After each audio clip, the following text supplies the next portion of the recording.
Oh,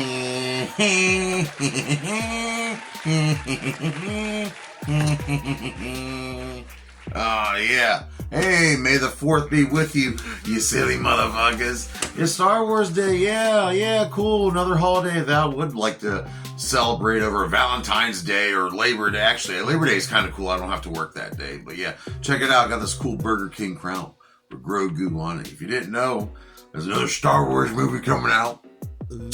The Mandalorian and Grogu teaming up for a 2-hour classic. I'm looking forward to it, I really am. But let's go back in time to the original trilogy, which is timeline is actually the middle trilogy, but that doesn't freaking matter. Last year, I reviewed Return of the Jedi, which is the movie after this one that I'm reviewing. But I'm not going in order, it doesn't freaking matter. There's a 12 or 13 different Star Wars movies out now. We've got countless television shows, toys galore, posters, Luke Skywalker dildos, you name it, it's out there.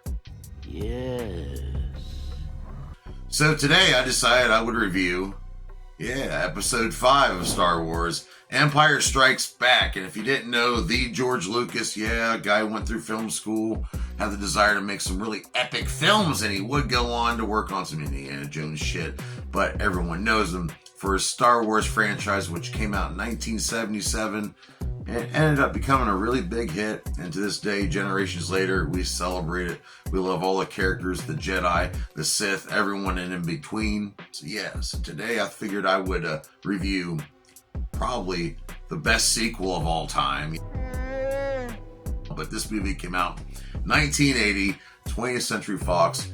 But George Lucas did not want to direct this one, so he went out and he found Irwin Kershner, who also worked on RoboCop 2. But George Lucas did write the story for it, the basic idea that the Empire, the Sith, they're after the rebels. They're after Luke Skywalker and all that good shit. Most impressive. But the movie was written by Lee Brackett and Lawrence Kasdan. And the budget for this movie, which George Lucas, it was his money, $30.5 million to make this motherfucker. And it ended up grossing $550 million. Yes, it's pretty damn good. The cinematographer for this was Peter Shusinski, who also worked on the movie Naked Lunch. And they filmed a lot of this stuff in, all over the place, really. On some soundstage at Elstree Studios there in Hurstforce, England. He also filmed a lot of it in Finns, Norway, when it was really cold and stuff. There's a planet called Hoth, where it was pretty much an ice planet. And they filmed it in Norway. And poor Mark Hamill was freezing to death. The music was done by the iconic John Williams. And Jonathan Williams, I really think these movies wouldn't be shit without his music. That's just an honest, solid opinion from me. But who stars in this movie? Well, we have Alec Guinness reprising his role as Ben Kenobi. But you're probably wondering, well, hey, PJ, didn't he die in the movie before this? Yes, he did. But he was so in tune with the Force that even in death, he was able to live on in a spirit form. He was able to come down to this realm of existence once in a while just to give some pointers out to Luke Skywalker. We have Kenny Baker playing R2-D2, and of course Anthony Daniels being C-3PO. These two are freaking hilarious together. We have Frank Oz doing the voice of Yoda, and originally Yoda was not supposed to be in this movie, but they kind of came up with the idea. And Frank Oz, also working with puppets and stuff, did the voice for this, and the voice is perfect. He's a little wise alien green guy who's been around for hundreds of years and probably knows everything about the Force and the Jedi and the Sith.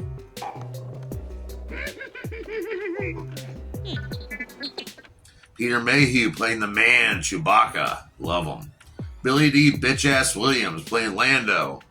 Oh man, Lando, you let me down in this movie. But I'm sorry. James Earl Jones doing the voice of Darth Vader, but doing the stand-in, we have David Prowse. Harrison Ford playing Han Solo, who was pretty much, he went around stealing stuff. He was kind of like a space pirate with a lot of charm hanging out with Chewbacca. And he owes a lot of money to a lot of important people, but somehow he met Luke and he met Ben Kenobi and Princess Leia, who she has a very strong infatuation with. But he does not come out and say it, but you know it's there. And then Carrie Fisher playing Princess Leia.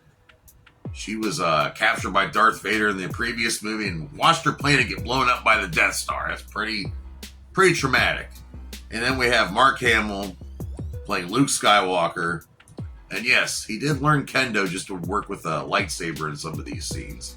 And I could go on and on and on about the special effects, but there's a lot of things here on YouTube you can check out on how they make the lightsaber scenes, all the special sounds that they use, how Jonathan Williams just composed everything the way the movie would go, the layering, the blue screen, the stop motion. There's a lot of stuff to unpack here.